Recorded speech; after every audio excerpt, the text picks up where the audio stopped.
At the world's end, where the land dissolves into the void to make way for the ocean's roar, lies Patagonia, the edge of the earth. At the world's end, the land doesn't just stop, it dissolves. A continent fracturing into a ghost dance of wind and tide.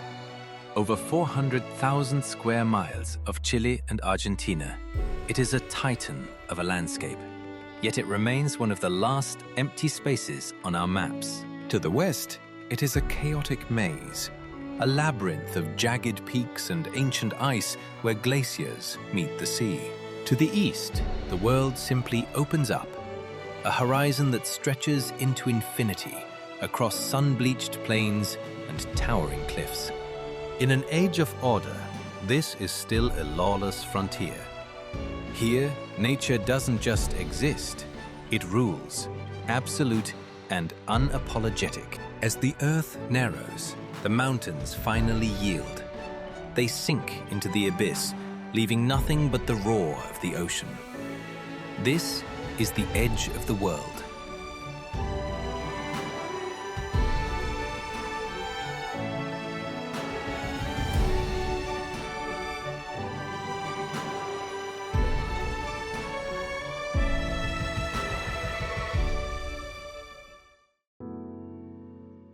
North of the lake, the Carretera Austral winds through the wildest terrain in South America.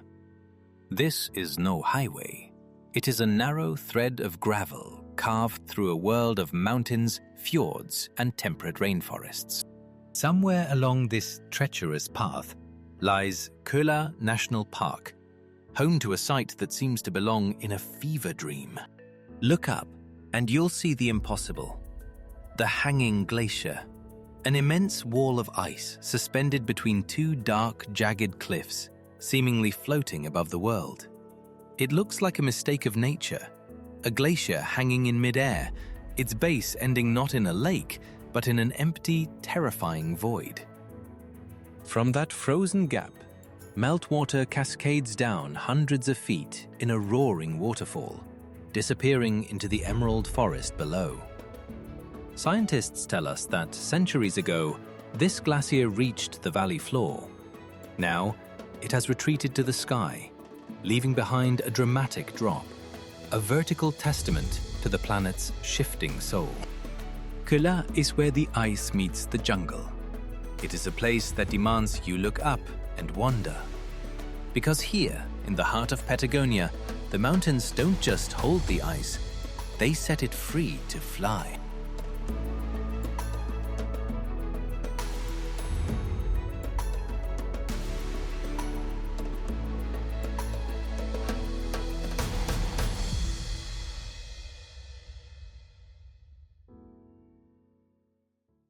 Down here, the name is a ghost, Tierra del Fuego, the land of fire, an irony carved in ice, where the only warmth is the memory of ancient embers. In 1520, Magellan's crew watched from the fog as flickers of light danced on the dark shores. Bonfires lit by those who called the cold home.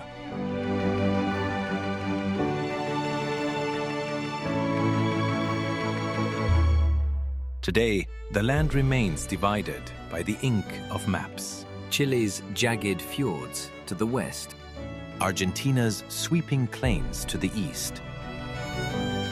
Listen to the wind. It is the only master here. It sculpts the forests into twisted monuments of bone and bark, bending the very trees to their knees. Here, at the end of all things, the fire hasn't gone out. It has simply moved into the soul of the landscape.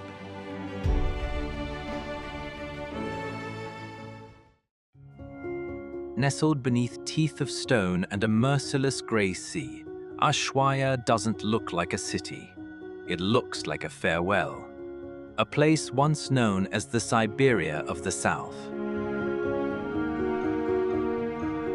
In the late 19th century, you didn't travel here. You were banished here. The Argentine government knew they didn't need thick walls or iron bars. The piercing cold the twisted forests, the endless, agonizing distance. That was the prison. The land itself was the warden. But there is a bitter irony in survival. It was the hardened hands of the forgotten men who yearned for nothing but freedom, who cut the timber, who built the docks, who laid the iron rails. They forged a livable world out of their own isolation. 2,000 miles from the warmth of Buenos Aires, time healed the scars. The prison became a museum. The exile became an obsession. The end of the world transformed into a destination. This is Ushuaia, the final outpost of dreamers, where you stand at the edge, taking one last deep breath of civilization before your ship turns its bow toward the eternal ice of Antarctica.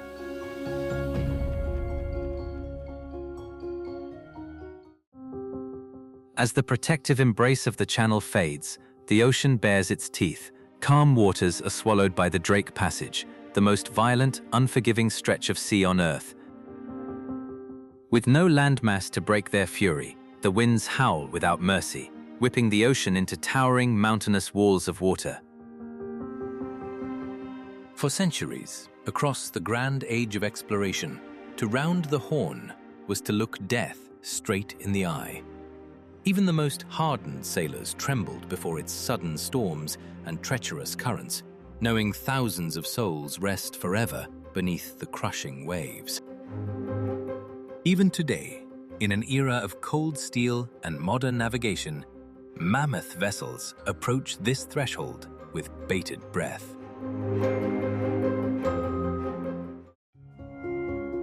If Ushuaia is the fading heart of the continent, the Beagle Channel is its untamed artery.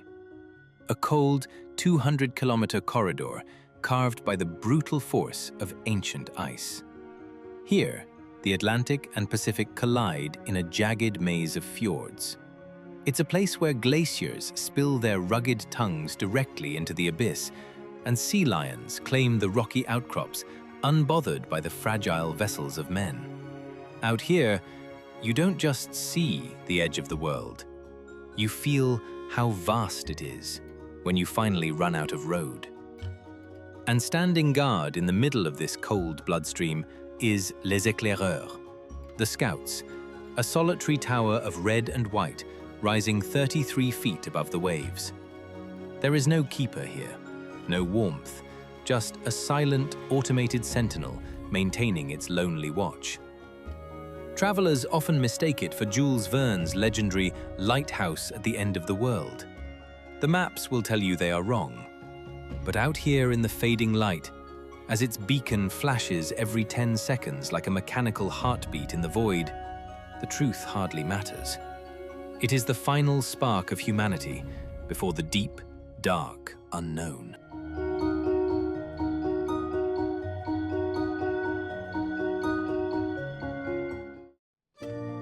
Before it lets you touch the sky, Patagonia tests you.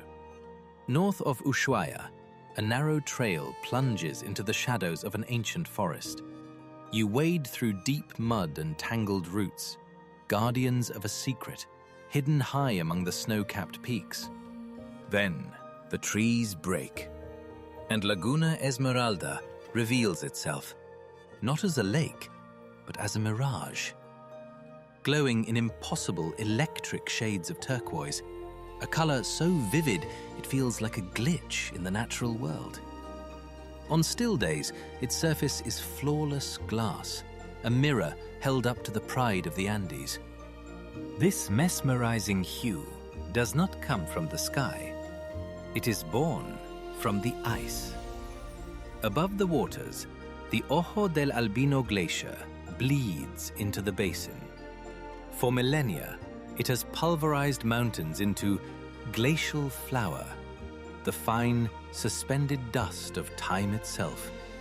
It is this dust that scatters the light, igniting the water from within.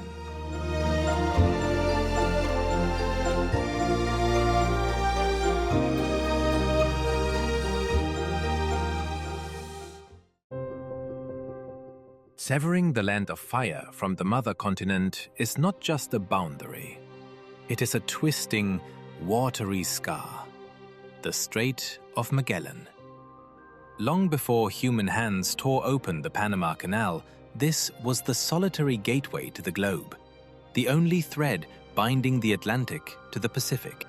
But these waters do not simply flow, they scheme. It is a realm of shifting, treacherous currents, of winds that cut like glass, and a sudden, ghostly fog that can swallow the horizon entirely, erasing the world in a single breath. Yet for centuries, sailors threw themselves into this jaws of the earth because there was no other way. In 1520, Ferdinand Magellan spent 38 agonizing days threading through this labyrinth, guided by nothing but raw endurance, blind luck, and the mercy of the stars. Today, leviathans of steel still navigate its depths. Cargo ships, research vessels, and lonely cruisers pressing toward Antarctica. But make no mistake, even under the omniscient gaze of satellites, this passage bows to no one. To cross it is to step out of the modern world and back into the trembling unknown.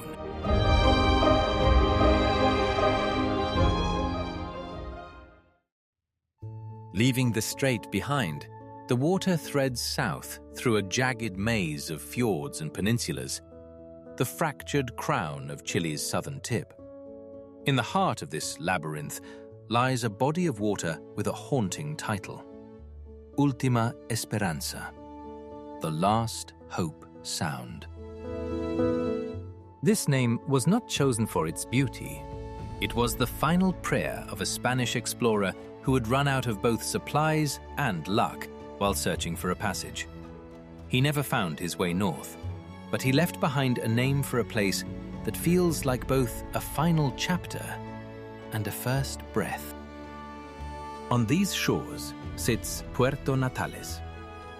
Founded in 1911, it rose as a frontier of the Patagonian wool industry.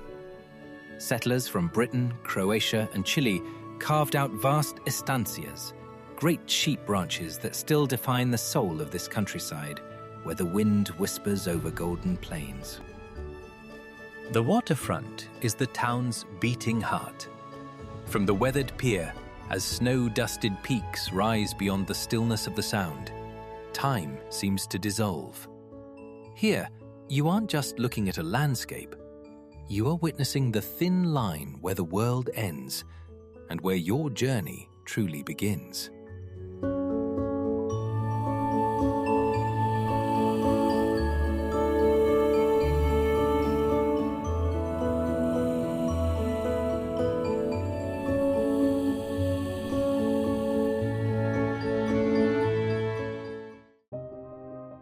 The journey away from Puerto Natales is more than a distance covered.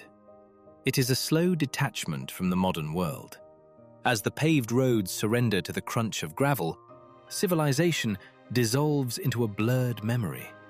Ahead, the horizon is no longer claimed by man, but by a kingdom of granite and ice. Welcome to Torres del Paine, where glaciers spill from the southern Patagonian icefield, the third largest frozen mass on our planet. In the ancient tongue of the Tehuelche, Paine signifies blue. But here, blue is more than a word. It is an entity. It is an electric, haunting hue that saturates the glacial lakes, lives within the deep mountain fissures, and haunts the very shadows. It is a color borrowed from the Ice Age, a reminder that this world existed long before we gave it a name. At the heart of this wilderness rise the legends, the Torres and the Cuernos. These are not merely mountains, they are masterpieces sculpted by the brutal hand of ice over 12 million years. Look closely at the Cuernos, the horns. See the dark sedimentary caps resting upon pale granite bases, the scars of a tectonic collision where the Earth's belly was thrust upward to meet the sky. Here, the weather is a volatile sovereign, you can experience all 4 seasons within a single hour. Biting rains shift into blinding sunlight, only to be swallowed by clouds racing across the vertical spires of the Torres, 9,000 feet above. This volatility does not offer comfort, it offers truth. It forces us to acknowledge a power that we can never influence and never control. Torres del Paine does not promise you ease, it promises you perspective. It reveals a world that is at once terrifyingly harsh and heartbreakingly delicate. And here, among the wind-carved hills and the golden grass, Patagonia is still whispering its most evocative secret.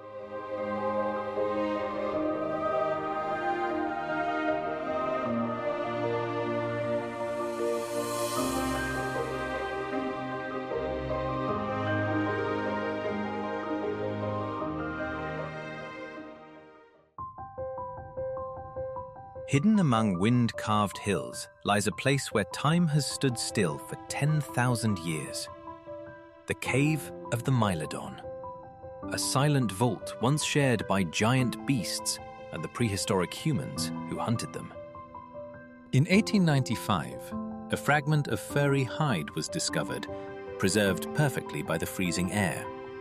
It belonged to the Mylodon, an extinct giant ground sloth. For a moment, the world wondered, could this phantom of the Ice Age still be breathing in the mist-shrouded valleys of Patagonia? This is more than a grave for giants. It is a time capsule. Standing in the echoing dark, you witness a world where the line between man and beast was drawn in the flickering light of ancient fires, long before the glaciers fully receded. Crossing back into Argentina, the road winds east toward El Calafate, a frontier outpost perched between the endless golden steppe and the eternal ice of the Andes. Long before the world discovered its beauty, this was a lonely settlement, a lifeline for the remote sheep ranches scattered across the vast Patagonian plains. The town draws its name from the Calafate, a hardy shrub that bears deep, dark blue berries.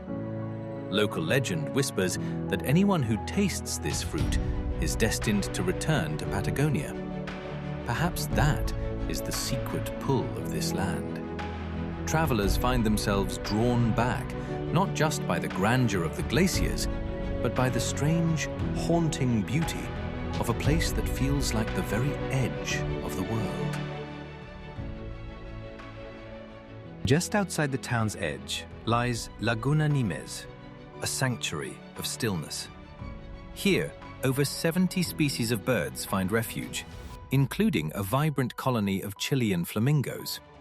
On calm days, their brilliant pink feathers create ripples across the turquoise water, a surreal, painted contrast against the silent, snow-covered Andes looming in the distance.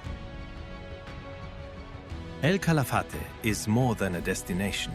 It is a threshold. As you stand here, breathing in the crisp, ancient air, you are preparing to enter the frozen heart of the continent.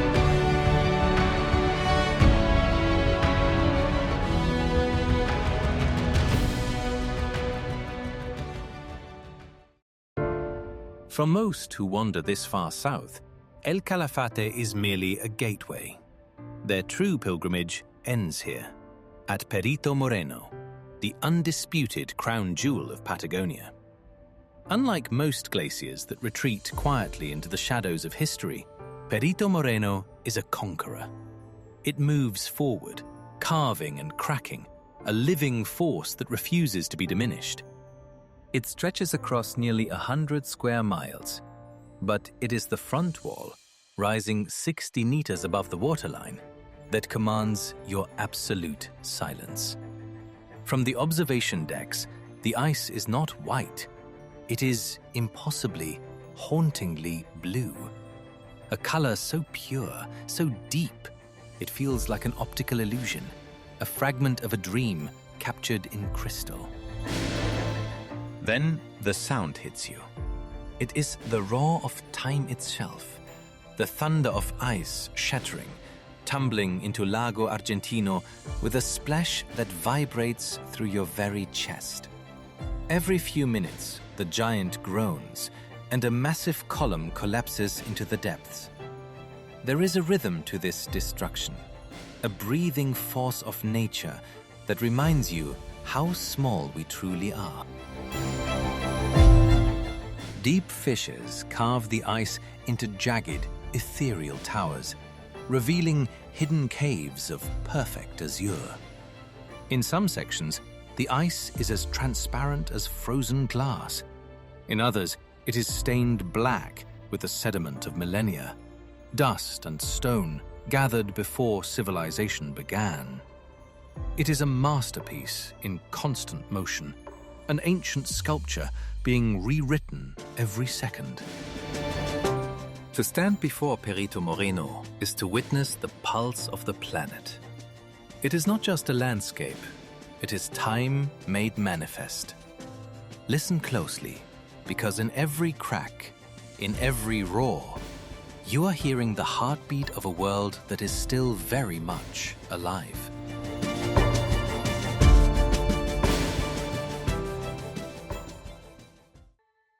A few hours north, we meet one of Patagonia's most recognizable silhouettes.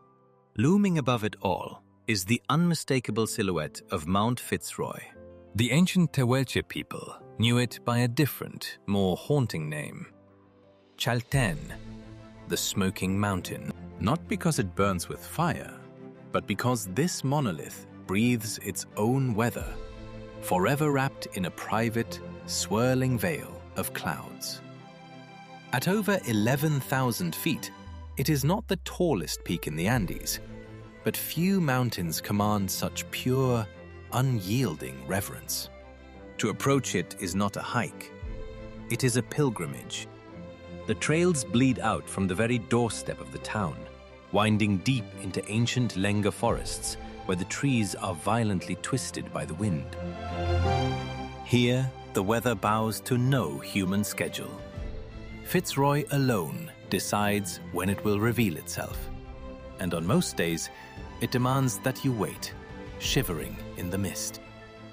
But when the storm finally breaks, when the clouds part, and that serrated granite skyline ignites against a cobalt sky, every blister, every bone-chilling gust of wind feels like a small price to pay.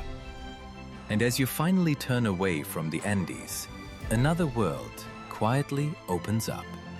The endless Patagonian steppe, a vast emptiness of wind-bent shrubs and skies that stretch on into forever.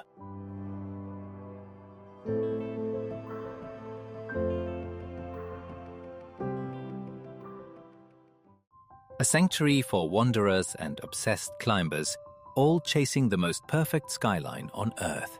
Somewhere within this desolate silence lies one of the oldest human expressions on Earth, Cueva de las Manos, the Cave of the Hands. Hundreds of hands, painted in blood-red, bone-white, black, and ochre, spread across the stone walls, layered one over another. They are small, delicate, mostly the hands of women and adolescents. Over 9,000 years ago, using hollow bones, they blew mineral pigments over their skin, pressing their very breath against the rock. These stencils feel more intensely human than any carved monument. Each hand is anonymous, yet deeply personal. A ghost's signature, a timeless declaration echoing through the void. We were here. But the high peaks are calling. It is time to head back to the mountains.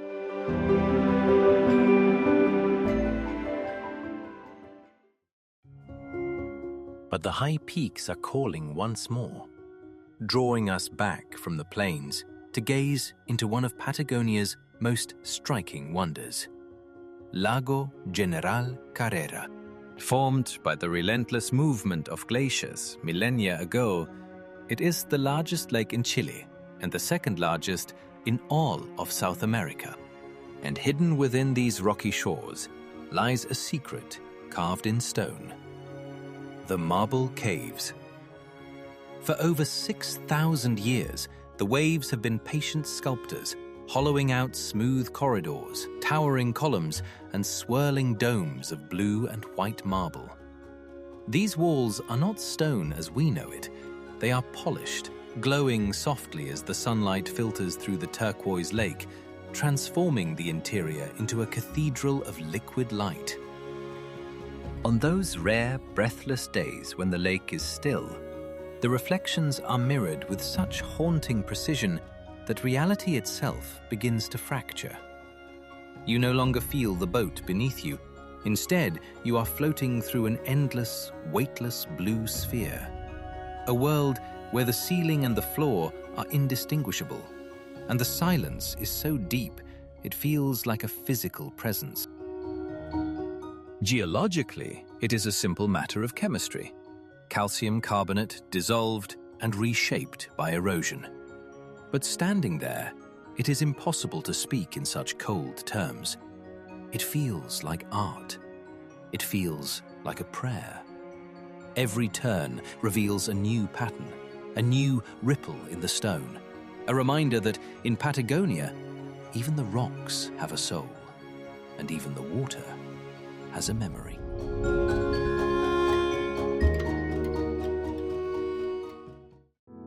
North of the lake, the Carretera Austral winds through the wildest terrain in South America. This is no highway. It is a narrow thread of gravel carved through a world of mountains, fjords, and temperate rainforests.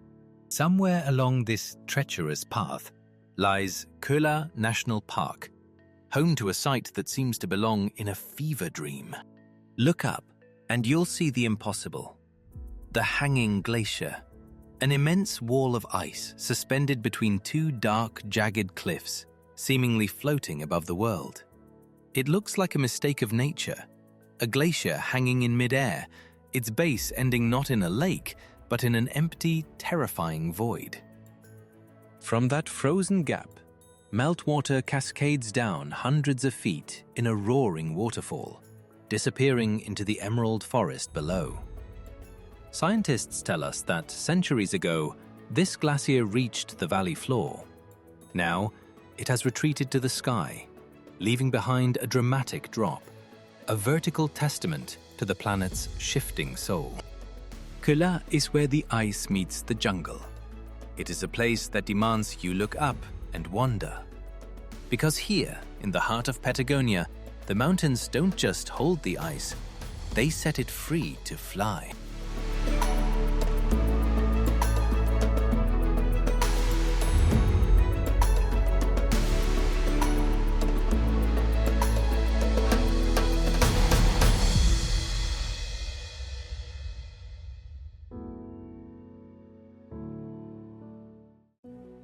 On the sun-drenched shores of Argentina's Atlantic coast, Puerto Madryn stands as a testament to human resilience. Founded in 1865 by Welsh settlers after a perilous voyage across the abyss of the ocean, it was once a lonely outpost. But today, the world comes here for a different reason: to witness the arrival of the giants who visit this bay every year, following an ancient celestial clock. From June to December, the glass-calm waters of Golfo Nuevo fill with the southern right whales, massive sentient beings that migrate thousands of miles from the freezing Antarctic feeding grounds to mate and give birth in these sheltered cradles. Sometimes they appear right off the pier, mothers and calves gliding through the turquoise water with a grace that defies their monumental size. To witness them from the Valdez Peninsula is to hear the very pulse of the sea.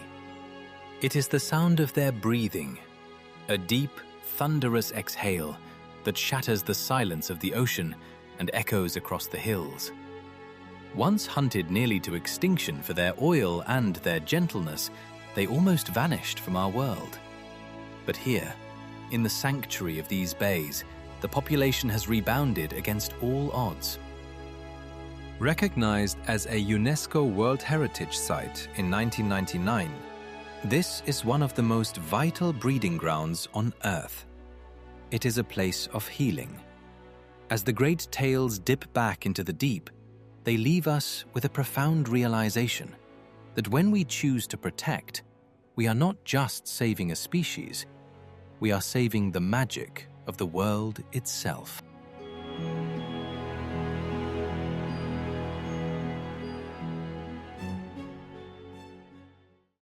If Puerto Madryn was the first footprint of the Welsh dream, Trevelyan is where it truly took root.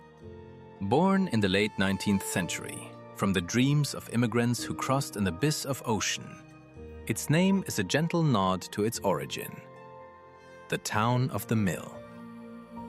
It grew slowly around the rhythmic heart of grain mills, turning a wild valley into a sanctuary of memory. The streets here are a quiet rebellion against the harsh Patagonian wind. Lined with tidy houses and vibrant flower gardens, the town feels like a European village misplaced by geography. Here, the air is thick with the scent of freshly baked scones and homemade jam, wafting from tea rooms where time seems to have paused for a long, golden afternoon. But the heritage of Wales is more than just architecture. It is in the very pulse of the community. In the local schools, the history and whispers of a distant language are still kept alive. Surnames like Jones, Hughes, and Roberts remain common, each one a signature of persistence, a bridge between the jagged Andes and the mist-covered hills of a far-off homeland. Trevelyan is a place of belonging. Amidst the vast, untamed beauty of Patagonia, it reminds us that no matter how far we wander, the human spirit will always find a way to recreate the warmth of home. Take a seat, pour a cup of tea, and listen to the echoes of a journey that never truly ended.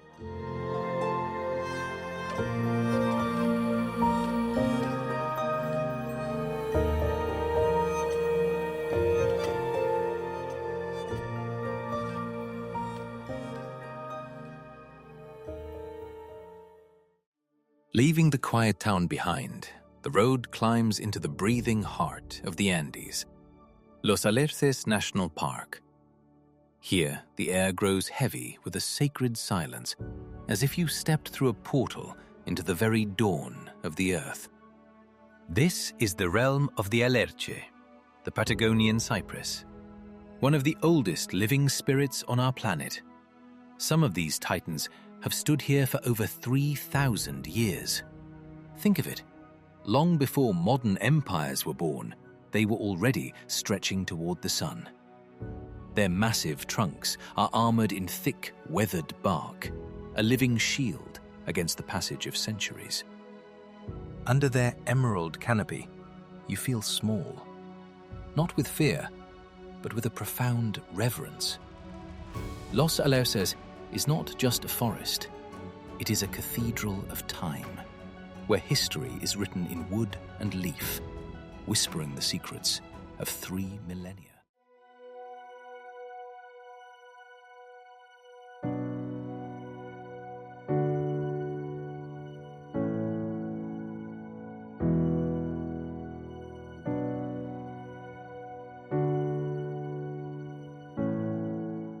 Nearby, another town rises from the dust of old trading posts and lonely sheep ranches.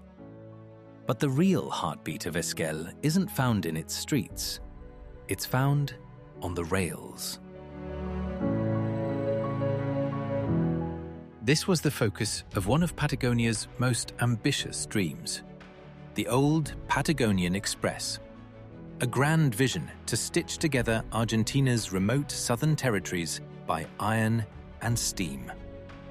But history is often written in unfinished sentences. Construction stopped short, and Esquel became the line's final station, the place where the great dream stood still. Against all odds, the little train endured. Locally known as La Trachita, or the Little Gauge, Its nickname comes from the impossibly narrow 75-centimeter track, one of the slenderest ever built. The locomotives, small steam engines imported from the United States and Germany nearly a century ago, still breathe fire and oil. They cough thick clouds of smoke into the crisp Andean air, stubborn relics of a mechanical age that refuses to die. The route from Esquel to Nahuelpan is only 11 miles, a short distance in space, but an immense journey through time. As you sit in the creaking wooden carriages, listening to the rhythmic clatter of metal on metal, the modern world fades away. There is no rush here, only the slow, steady pulse of steam and the wind of the steppe whispering through the window frame. Esquel and its legendary train remind us that sometimes the end of the line is where the story truly begins. It is a sanctuary for a lost era, inviting us to travel not just across the land, but back into the soul of Patagonia itself.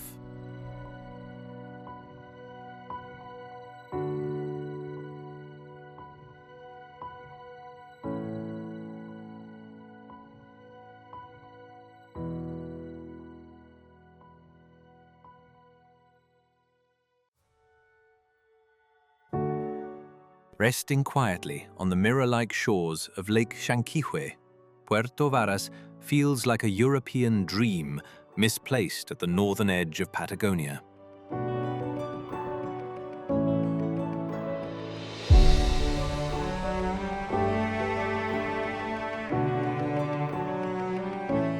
Founded in the mid-19th century by German settlers, their legacy is woven into the very fabric of the town. You see it in the steep-roofed wooden houses and the perfectly kept gardens that defy the wild landscape.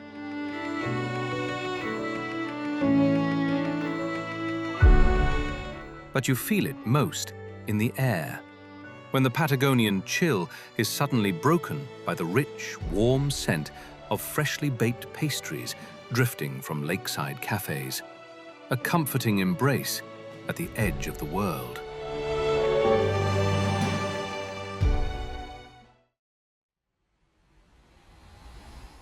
Across the mirror-deep waters, a titan keeps watch. The Osorno volcano, a flawless cone of snow and lava rising 8,700 feet to dominate every horizon.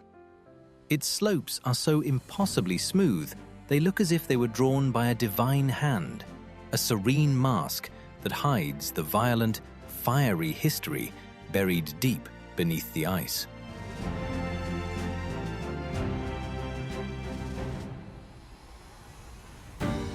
Over the last 200,000 years, Osorno has awakened in fury more than 10 times. With every eruption, it has reshaped the valleys, rewritten the maps, and stained the very soul of the soil. This is the ultimate theater of fire and ice, where the elements have spent eons fighting to define the landscape we see today.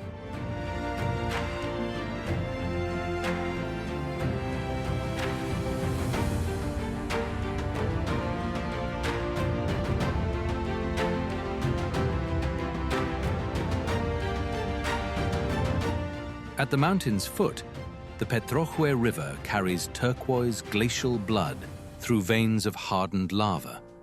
Over millennia, the relentless current has carved the black rock into smooth, otherworldly corridors and domes, the Petrohue waterfalls. Here, the water doesn't just flow, it roars through the scars of the earth, a final thunderous anthem before we venture into the deep unknown.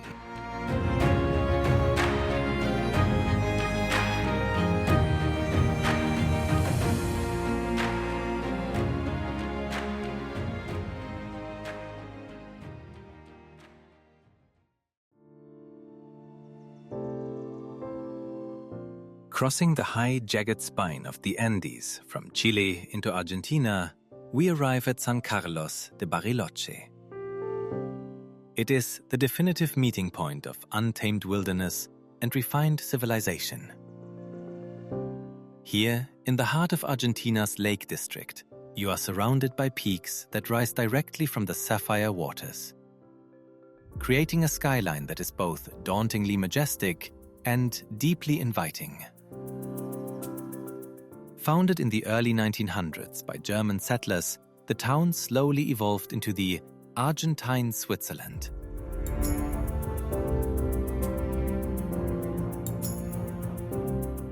Alpine-style chalets and world-class chocolate shops blend seamlessly with the monumental scale of Patagonia. The air here carries a unique signature: the crisp, sharp bite of mountain wind softened by the rich, warm scent of cocoa and butter drifting from the village streets.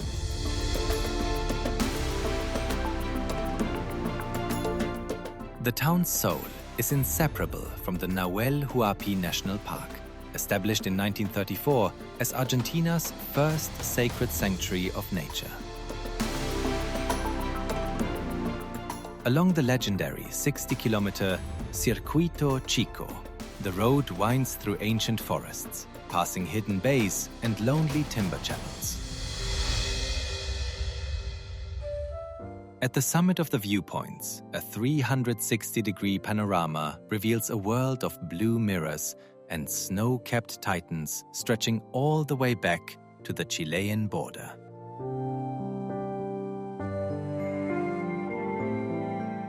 The crown jewel of this loop is the Yao Yao Hotel, a grand Patagonian lodge born in the 1940s. Its masterwork of timber and stone became the blueprint for mountain architecture across the entire Andes. To stand here as the alpenglow turns the peaks to rose gold is to realize that Bariloche is more than a destination. It is a timeless symphony where the mountains and the human spirit find a perfect, quiet harmony.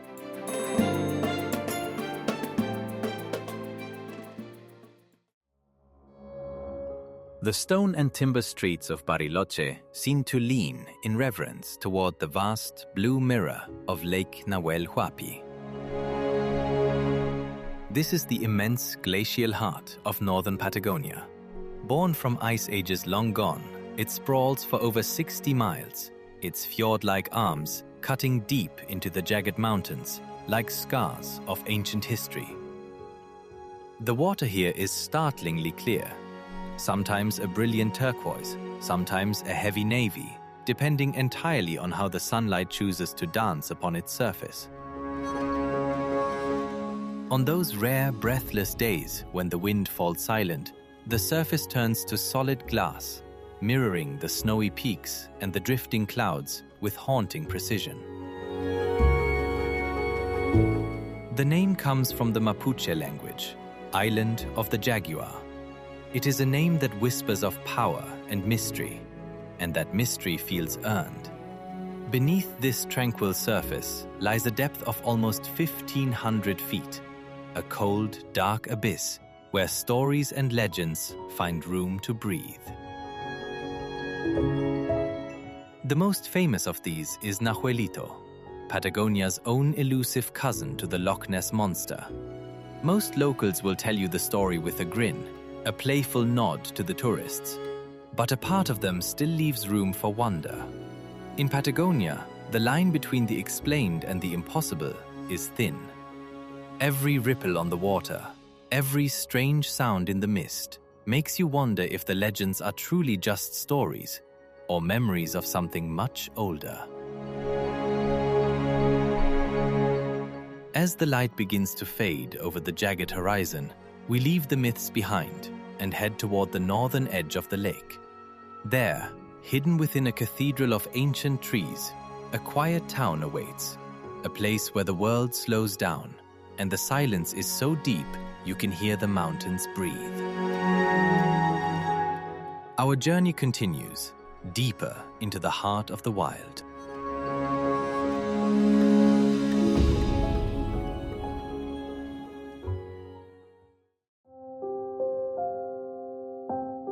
At the northern edge of the Great Lake, a quiet sanctuary lies hidden within a cathedral of trees.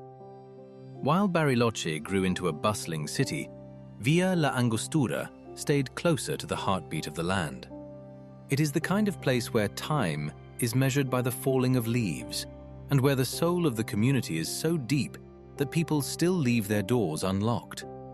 Its name, the Narrowness, refers to the slender peninsula that separates the massive arms of Nahuel Huapi, creating a landscape of extraordinary intimacy. The scenery here is a delicate blend of wild Andean forest and a postcard-perfect calm. But the true crown jewel is the Arayanes forest. Imagine a grove of cinnamon-colored trees, their smooth, twisting trunks glowing with an ethereal orange light as the sun filters through the canopy.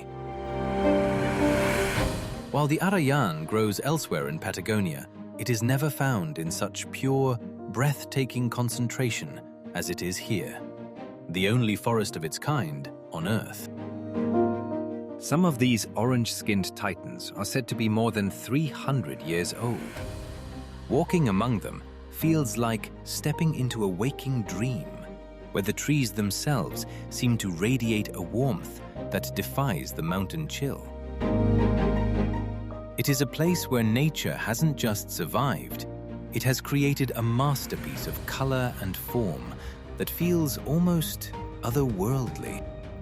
Just a stone's throw from town, the Corontoso River empties into the Great Lake. It is a geographical whisper, one of the world's shortest rivers, spanning only a few dozen feet, a brief crystalline connection between two worlds of water. In Villa La Angostura, beauty doesn't shout, it breathes, waiting for those who know how to listen to the silence.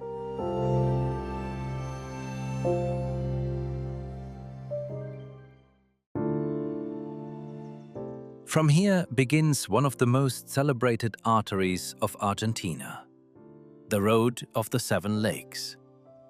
Though in truth, the name is a poetic understatement. There are far more than 7, if you have the heart to count the hidden mirrors tucked behind the rolling hills. This is one of South America's most iconic drives, where the jagged teeth of the Andes soften into rounded ridges, and rivers of liquid emerald cut through the valleys like the very lifeblood of the earth. The landscape here is a restless masterpiece. One moment you are driving through the cathedral-like shadows of a primeval forest. The next, the trees part like a curtain, revealing lakes that gleam under the high sun with a brilliance that borders on the divine. The constant shift between the intimate shade and the vast, open water creates a rhythm that captures the soul of every traveler. Along the route, small roadside pullouts act as magnetic anchors. These aren't the stops you plan in your itinerary. They are the ones that happen because the world demands your attention. You stop because you simply cannot not stop. In those quiet pauses, watching the wind ripple across a nameless bay, you begin to breathe in sync with the wilderness itself. This route traces an ancient path once walked by the Mapuche communities, moving between the hidden valleys. Today, it has become a pilgrimage for road trippers and backpackers alike, a journey for anyone drawn by the rare idea of a place where the world still feels whole. As the road stretches toward the horizon, it reminds us that sometimes the best way to find yourself is to get lost in the beauty of the way.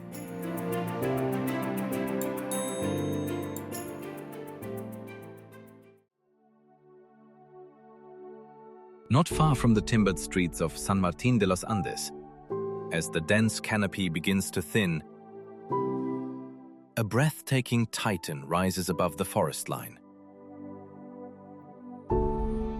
A snow-capped peak, so perfectly symmetrical, it almost feels engineered. Whether you view it from across the glass-like lakes or from dozens of miles away in neighboring Chile, it commands the horizon. If the gods had ever drawn a master blueprint from which all volcanoes were modeled, this would be the original sketch. This is Lanín, a frozen pyramid soaring over 12,000 feet into the heavens, standing as the undisputed highest summit in Argentina's Neuquén province. But this monument of ice was not born in peace. It is an anchor of the Andean volcanic belt, a fiery string of peaks born from the slow, agonizing and unstoppable collision of the Nazca and South American tectonic plates. The violence deep beneath the Earth's crust forced the rock upward, carving this masterpiece against the sky. Because to the local Mapuche people, Lanín is not just rock and ice. It is a living, breathing spirit. It is the absolute sacred mountain of northern Patagonia. It is believed to be the dwelling place of the Piyan, the supreme guardian spirit of the natural world. From this frozen throne, the Piyan watches over the valleys, the storms, and the deep earth. To stand in its shadow is to feel the weight of an ancient, undeniable presence. But the solitary cone of Lanín is not alone in its vigil. As you look further west, the volcanic belt refuses to fade. The horizon is punctuated once more as two additional peaks tear through the clouds.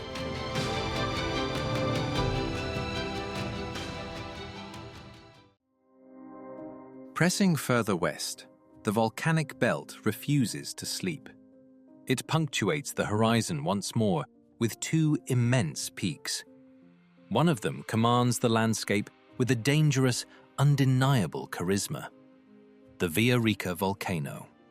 Standing over 11,500 feet tall, its summit is heavily crowned with ancient glaciers. But unlike Lanín, which has slept for millennia, Villarrica is a restless, breathing entity. It is alive, and it wants the world to know. It is one of South America's most active and spectacular mountains. From miles away, you can witness its raw power as lava fountains and thick ash plumes erupt into the sky. At its summit, the earth breaks open to reveal a boiling lava lake. In the darkness, this molten pool throbs and glows, illuminating the ice like a giant molten heartbeat. The ultimate, eternal war between fire and ice. Yet, from this violence comes vibrant life. The glaciers melt into a crystalline network of rivers, feeding a web of turquoise lakes and the dense Andean Patagonian forests that cloak its lower flanks. In winter, the upper cone disappears completely beneath a pristine mask of snow. But summer strips away the disguise, revealing the stark, dark volcanic rock, the raw scars of endless eruptions.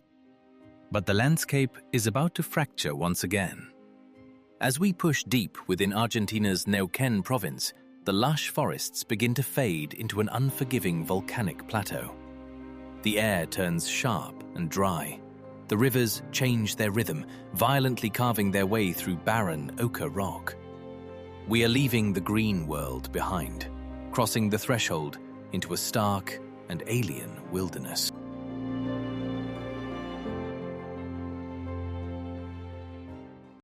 If Puerto Madryn was the first footprint of the Welsh dream, Trevelyan is where it truly took root. Born in the late 19th century, from the dreams of immigrants who crossed an abyss of ocean, its name is a gentle nod to its origin, the town of the mill. It grew slowly around the rhythmic heart of grain mills, turning a wild valley into a sanctuary of memory. The streets here are a quiet rebellion against the harsh Patagonian wind. Lined with tidy houses and vibrant flower gardens, the town feels like a European village misplaced by geography. Here, the air is thick with the scent of freshly baked scones and homemade jam, wafting from tea rooms where time seems to have paused for a long, golden afternoon. But the heritage of Wales is more than just architecture. It is in the very pulse of the community. In the local schools, the history and whispers of a distant language are still kept alive. Surnames like Jones, Hughes, and Roberts remain common, each one a signature of persistence, a bridge between the jagged Andes and the mist-covered hills of a far-off homeland. Trevlin is a place of belonging. Amidst the vast, untamed beauty of Patagonia, it reminds us that no matter how far we wander, the human spirit will always find a way to recreate the warmth of home. Take a seat, pour a cup of tea, and listen to the echoes of a journey that never truly ended.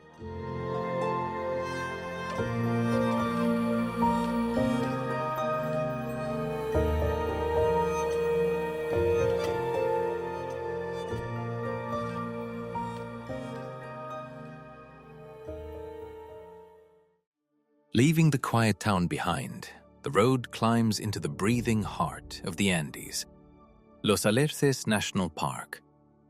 Here, the air grows heavy with a sacred silence, as if you stepped through a portal into the very dawn of the earth. This is the realm of the Alerce, the Patagonian cypress, one of the oldest living spirits on our planet. Some of these titans have stood here for over 3,000 years. Think of it. Long before modern empires were born, they were already stretching toward the sun. Their massive trunks are armored in thick, weathered bark, a living shield against the passage of centuries. Under their emerald canopy, you feel small, not with fear, but with a profound reverence. Los Alerces is not just a forest, it is a cathedral of time, where history is written in wood and leaf, whispering the secrets of 3 millennia.